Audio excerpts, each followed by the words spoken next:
Welcome back to Bible Time. Okay, so I'm on Genesis chapter 15. This is the English Standard Version. Any names and places that I'm mispronouncing, forgive me, I have not done my research. The point is to read the Bible and get through it. And we're only on Genesis chapter 15, so we have a long ways to go. I'm going to see if I can do this before I die. So let's keep going.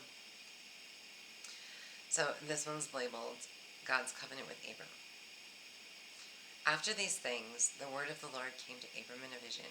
Fear not, Abram, I am your shield. Your reward shall be very great. But Abram said, O Lord God, what will you give me? For I continue childless, and the heir of my house is Eliezer of Damascus. And Abram said, Behold, you have given me no offspring, and a member of my household will be my heir. And behold, the word of the Lord came to him. This man shall not be your heir. Your very own son shall be your heir. And he brought him outside and said, Look toward heaven and number the stars. You are able to number them. Then he said to him, So shall your offspring be. And he believed the Lord, and he counted it to him as righteousness. Now, and he said to him, now I'm assuming because they said that so many different times, there were pauses, I would assume, where Abram was just sitting there looking at the sky. My assumption, if I'm wrong and you're a theologist, let me know, and let me know how you came to that. Chapter 15, verse 7. And he said to him, I am the Lord, who brought you out from Ur of the Chaldeans, to give you this land to possess. But he said, O Lord God, how am I to know that I shall possess it? He said to him, Bring me a heifer 3 years old, a female goat 3 years old.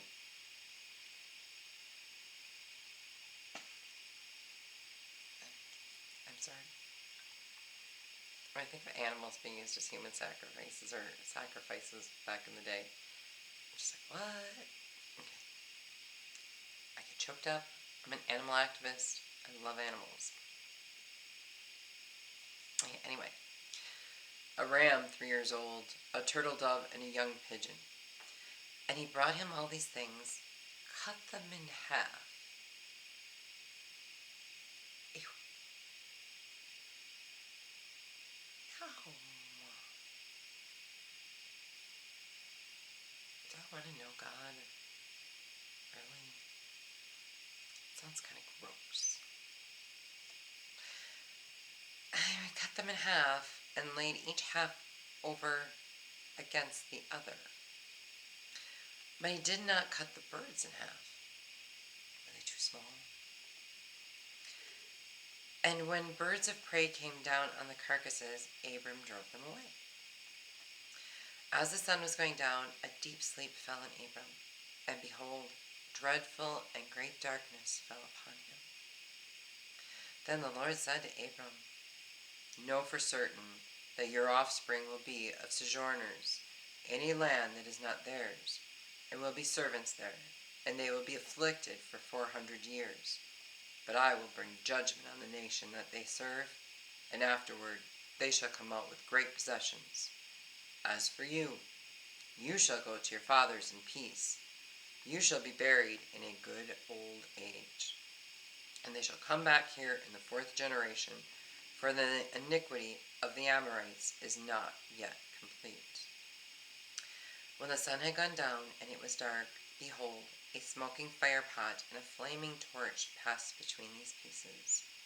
On that day, the Lord made a covenant with Abram, saying, To your offspring I give this land, from the river of Egypt to the great river, the river Euphrates, the land of Kenites, the Kenizzites, the Cadmonites, the Hittites, the Perizzites.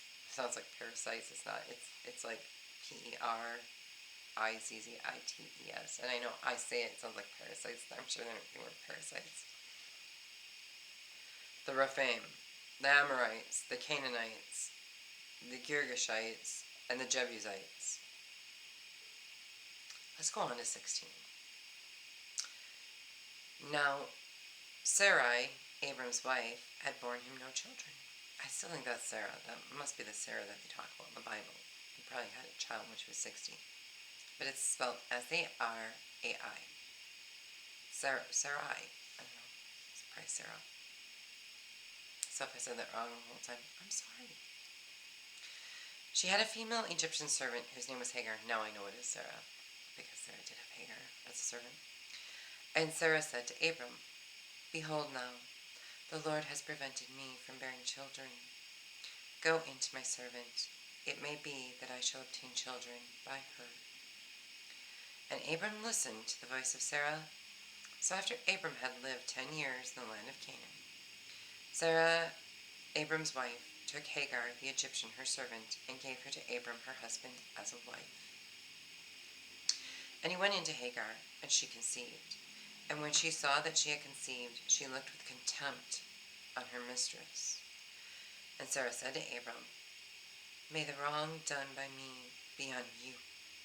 I gave my servant to your embrace, and when she saw that she had conceived, she looked on me with contempt. May the Lord judge between you and me." But Abram said to Sarah, "Behold, your servant is in your power. Do to her as you please." Then Sarah dealt harshly with her, and she fled from her. The angel of the Lord found her by a spring of water in the wilderness, the spring on the way to Shur. And he said, this is the angel of the Lord, "Hagar, servant of Sarah, where have you come from, and where are you going?" She said, "I am fleeing from my mistress Sarah." Oh, poor girl. The angel of the Lord said to her, "Return to your mistress and submit to her." The angel of the Lord also said to her, "I will surely multiply your offspring, so that they cannot be numbered for multitude." And the angel of the Lord said to her, "Behold, you are pregnant, and shall bear a son. You shall call his name Ishmael, because the Lord has listened to your affliction. He shall be a wild donkey of a man." I'm sorry. God's words, not mine. A wild donkey of a man. We have a lot of those. There's a lot of Ishmaels around. I digress. His hand against everyone, and everyone's hand against him, and he shall dwell over against all his kinsmen. So she called the name of the Lord who spoke to her. "You are a God of seeing," or she said. "Truly here I have seen him who looks after me." I don't know why I'm making her some sultry mistress, but it's the word mistress, I think, that precludes it. Therefore the well was called Bir Lahai Roi. It lies between Kadesh and Bered. And Hagar bore Abram a son, and Abram called the name of his son whom Hagar bore Ishmael. Abram was 86 years old when Hagar bore Ishmael to Abram. Now, I know this story gets spicy. It's Hagar and Sarah. Yeah, they don't get along, because it gets spicier, and wait till you find out what happens to Sarah. Oh, but first we have to go through Sodom and Gomorrah. I'm sorry, I gotta look ahead. I'm like all into, it's gonna get good. It's gonna get spicy good now. Okay, I mean, this is just the beginning of the Bible. Can you imagine what we all have to cover before we even get to Revelations? Like, a lot. Okay, we are going to hit up chapter 17 next time, and they have it labeled as Abraham and the covenant of circumcision. All men, join us. We are going to cover circumcision tomorrow. Chapter 17 of Genesis. It's gonna get good. Alright, thanks for joining me. Love you. Bye.